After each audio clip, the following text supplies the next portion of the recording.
à tous, c'est Alexandre. Alors aujourd'hui, on va voir un petit peu la continuité des différents plans qu'on a déjà vus ensemble. Et donc là, on va passer aux plans bouddhiques et nirvaniques. Alors ce sont des plans très élevés au niveau vibratoire et au niveau du subtil. Et donc ce sera l'endroit où on va retrouver ce qu'on appelle les esprits.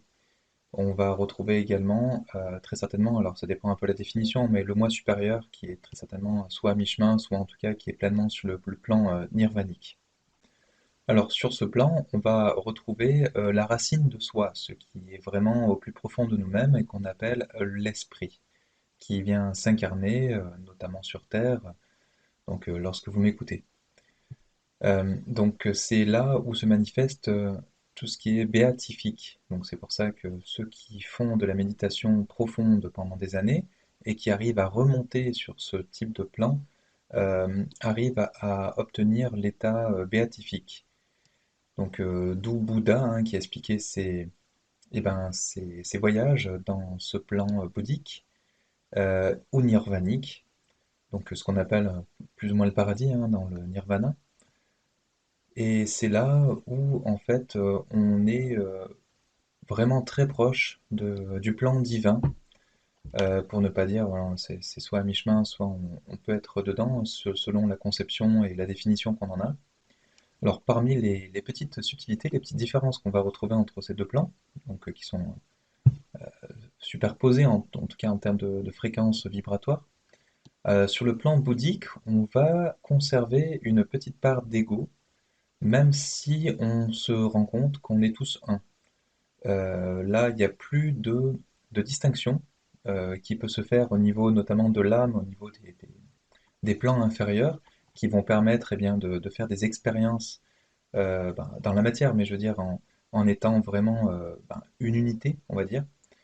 Là, quand on revient dans le plan bouddhique, on ne conçoit pas les choses autrement que le fait qu'on soit tous un. Et sur le plan nirvanique, c'est suffisamment haut pour ne plus qu'il y ait d'ego. Donc en fait, on ne fait qu'incarner ce qu'on est, c'est vraiment le côté esprit pur, et on n'a plus l'ego qui peut pervertir un peu les choses, notre façon de penser ou autre.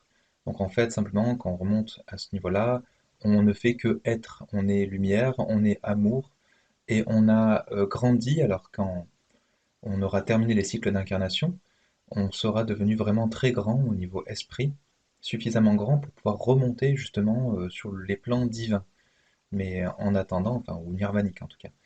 Mais en tout cas, en attendant, on reste plutôt sur le plan soit bouddhique, soit sur le mental supérieur, au niveau causal, et on fait des incarnations du coup successives jusqu'à devenir assez grand pour justement remonter, ne plus avoir besoin de s'incarner. Alors, plus on va remonter au niveau vibratoire, et plus on aura un sentiment fraternel très fort. On va se rendre compte que les autres sont une image de nous-mêmes, que ce sont nos frères, qu'on est tous égaux et qu'on s'entraide. On ne peut pas voilà, faire autrement que de vouloir aimer et aider son prochain. Donc on va retrouver également sur le plan nirvanique toutes les plus hautes intelligences qui peuvent exister. Alors l'esprit, c'est ce qu'on appelle un détachement du divin qui nous permet voilà, de vivre de certaines choses et de grandir euh, pour ramener des expériences et des connaissances potentielles à la source lorsqu'on va remonter plus haut. C'est donc l'image du divin, et ce qu'on va trouver en bas, sur les plans inférieurs, c'est un peu l'image de ce qu'on trouve en haut. Alors c'est pas tout à fait la même chose, mais en tout cas c'est des images sous forme d'images, c'est un peu projeté.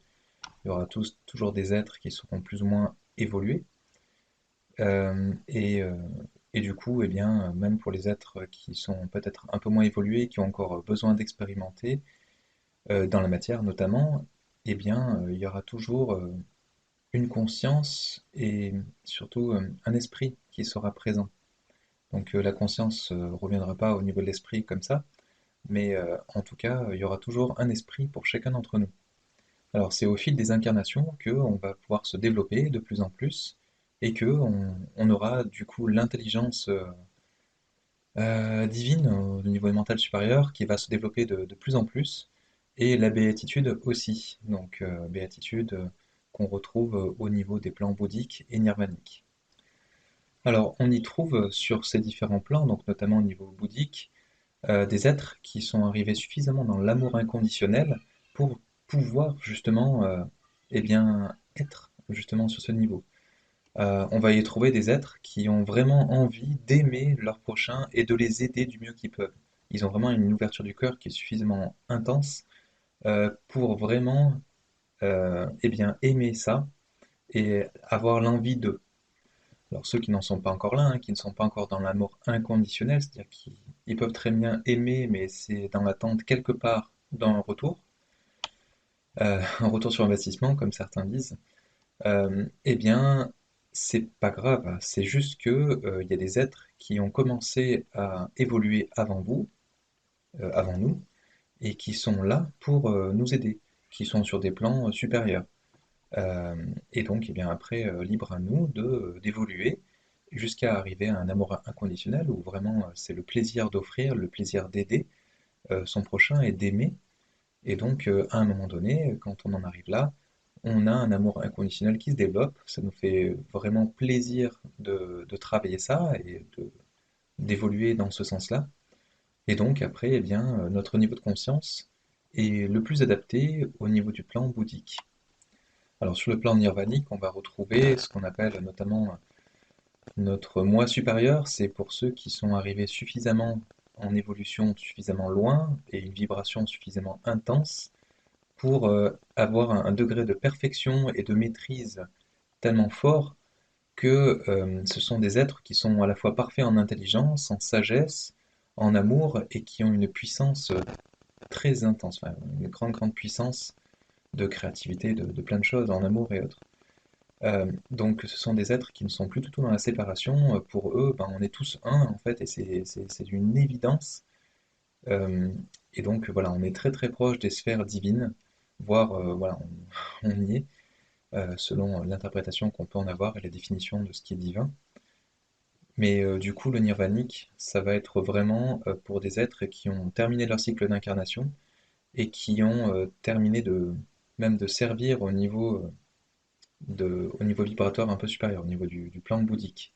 Donc c'est des êtres qui sont prêts, soit à enseigner, soit à aider ceux qui sont sur le plan bouddhique, mais à un moment donné, ils vont être aussi prêts à monter encore un cran au-dessus et donc de rejoindre le divin, avec toutes leurs expériences, toute leur perfection en termes d'amour, etc., pour rejoindre bah, le divin qui est, voilà, pour nous, ce qui est de plus intense, de plus puissant, enfin, etc. Donc pour voilà, rejoindre et réincarner la source origine. Donc au niveau nirvanique, c'est ce qu'on va retrouver de plus haut en termes de vibration qui va avoir une influence sur notre monde. C'est le cœur de l'univers, c'est ce qui rayonne au travers ben, de rayons d'amour, etc., sur tout ce qui est vie, qu'on appelle vie cosmique. Euh, le cœur, c'est un grand souffle d'énergie qui peut émerger de ce plan et, et donc influencer, ou en tout cas, eh bien, nous irradier en tout cas de cet amour et nous faire progresser et nous aider. Euh, donc on nous demande pas grand-chose en fait, hein, vraiment pour pouvoir progresser. Donc là, c'est comprendre, apprendre dans la matière. Et au final, eh bien, c'est simplement bah, aimer et vivre la fraternité. Donc on peut le faire sur le plan physique, hein, il n'y a pas besoin de remonter sur des plans aussi hauts. Même si tout le monde n'en est pas là, ça n'empêche pas de vibrer, de montrer l'exemple, un petit peu comme le font ben, les êtres qui sont plus lumineux que nous et qui sont sur des plans plus hauts vibratoirement parlant. Voilà, donc après, ben, les sorties hors du corps jusqu'à ce stade-là sont rares. C'est vraiment des niveaux qui sont très hauts et il faut vraiment avoir un cœur très très ouvert et être vraiment dans une énergie d'amour inconditionnel très intense et avoir en plus travaillé beaucoup la méditation pour potentiellement accéder à ces niveaux-là. Alors je dis pas que c'est impossible, il y en a certains qui arrivent, mais c'est une petite part de la population mondiale. C'est notamment Carlos Giotto qui en parlait, hein, c'est-à-dire qu'il a réussi à faire lors d'une sortie hors du corps des sorties hors d'autres corps pour vraiment remonter très haut et notamment sur des plans bouddhiques, nirvaniques, je ne saurais pas exactement dire lequel, Hmm, oui, je sais pas. Euh, et du coup, à notre niveau, on n'a pas énormément de connaissances, à part que voilà, on s'est écrit comme étant le paradis, tout le monde est amour, enfin, toutes les choses sont merveilleusement belles, tout est créé très très rapidement, on est vraiment dans des niveaux très très subtils, donc tout est quasiment instantané en fait, hein, c'est des mondes qui se créent, et c'est immense en fait comme monde, on se rend pas compte à quel point, et à la fois on est heureux d'être à la fois tous ensemble on se rend tellement compte qu'on est tous un que on se considère comme un seul être en fait quelque part. C'est un petit peu particulier. Voilà, bon ben j'espère que je vous aurai éclairé en tout cas sur ces deux plans supérieurs qu'on ne connaît que très peu, parce que c'est très lointain du niveau physique et de ce qu'on peut connaître et de ce qu'on peut nous raconter. Les êtres qui sont dans la lumière et qui nous aident sont rarement sur le plan nirvanique. Je ne dis pas que c'est impossible, hein, je ne sais pas exactement où le situer, mais ça me fait plus penser au plan bouddhique ou plan mental supérieur potentiellement, qui sont des niveaux qui sont déjà très hauts et qui ont souvent ben, encore un cheminement d'incarnation, enfin pas d'incarnation d'ailleurs, mais un cheminement spirituel et énergétique à accomplir dans l'amour, etc., pour encore évoluer et pouvoir monter encore à certains niveaux encore plus hauts. Tout ça pour dire que en tant qu'humain, on n'a pas assez de connaissances pour trop en parler de ces différents plans, donc voilà, je vous répercute, en tout cas, je vous transmets ce que j'en sais, voilà, avec modestie, hein, parce que c'est des plans qui sont très hauts, qu'on peut aussi se tromper, hein, c'est tout à fait possible, hein. Euh, voilà, en tout cas, j'espère vous avoir éclairé sur ces deux plans. Merci de nous laisser un pouce bleu, du coup, si vous avez apprécié cette vidéo, et de vous abonner si vous voulez être informé de nos prochaines vidéos. Merci et à bientôt.